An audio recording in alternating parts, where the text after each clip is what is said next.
Hello and welcome back to my channel. আজকে আমি তোমাদের সাথে শেয়ার করব লখনৌর মতো জায়গায় কিভাবে 900 টাকায় তোমরা থাকবে, তাও আবার এসি রুমে।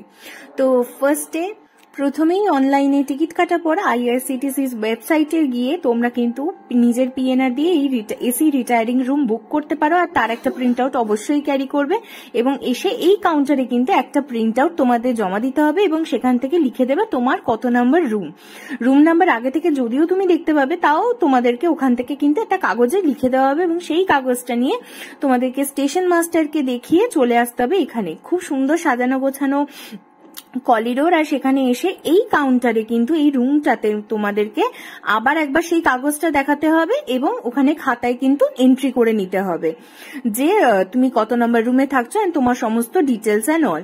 এবার আমরা আমাদের রুম পেয়ে গেছি। তো ফার্স্টে আমি করিডোরটা তোমাদেরকে দেখিয়ে দিচ্ছি। পরিষ্কার পরিচ্ছন্ন 24/7 এখানে ক্লিনিং চলছে, আর খুব সুন্দর এখানে আঁকা লোকাল যে চারিদিকটা বেশ সুন্দর। আর এরপর চলো দেখে নিই আমরা আমাদের রুমটা। আমাদের রুম নাম্বার ছিল 2, আর এই হচ্ছে রুম ট্যুর। তো ফার্স্টে রুমটা দেখতে পাচ্ছ, সাইজটা বিশাল বড়, আর রুম বুকিং কিন্তু তোমরা অনলি 24 আওয়ার্সের জন্য পাবে। এটা কিন্তু আগে থেকেই বলে দেওয়া ভালো, যেহেতু আমাদের লখনৌতে 24/7-এরই স্টে ছিল, সেই জন্য আমরা 24 ঘন্টার জন্যই বুকিং করেছিলাম। তো এটা একটা ভালো অপশন যে এতে ট্রেন লেট হওয়ার কোনো অসুবিধা থাকে না, একদম স্টেশনেই তোমরা থাকতে পারছো। এত সুন্দর একটা বড় রুম। তবে হ্যাঁ, খুব হাইফাই রুমের সাথে এটা কিন্তু তুলনা করো না, সেই অনুযায়ী কিন্তু এটা নয়। বাট হ্যাঁ, স্পেশিয়াস রুম, এসি আছে, আদার ফেসিলিটিস আছে।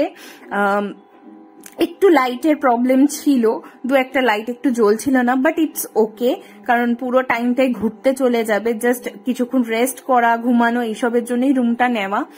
তো রুমটা বেশ খুবই বড় এবং পরিষ্কার পরিচ্ছন্ন, যেটা সবার আগে প্রায়োরিটি থাকে। আর সব থেকে ভালো ব্যাপার হচ্ছে এসি অল টাইম চলেছে, কোনো ভোল্টেজের প্রবলেম কিচ্ছু হয়নি। আর এটা অনেকক্ষণ জার্নি করে এসে জাস্ট ফার্স্ট রুমে ঢুকে ক্লিপিংটা নিচ্ছিলাম, তো ভীষণ আমাকে হয়তো বিধ্বস্ত দেখাচ্ছে। আর এরপর যেটা দেখাবো সেটা হচ্ছে মেন কনসার্ন থাকে, সেটা হচ্ছে হোটেলের বাথরুম। তো বাথরুমটা প্রথমে ঢুকেই আমি অবাক হয়ে গেছিলাম। সেটা হচ্ছে বাথরুমটা সাইজই ইটসেলফ একটা রুমের মতো, তবে হ্যাঁ, খুব হাইফাই কোনো ব্যাপার স্যাপার নেই, জাস্ট নমিনাল পরিষ্কার পরিচ্ছন্ন বিশাল বড় একটা bathroom. Shower, geyser, all time জল, বেসিন সমস্ত কিছু ছিল, কোমোডেরও ব্যবস্থা ছিল। তো এই হচ্ছে। আর ভালো লাগলে তোমরা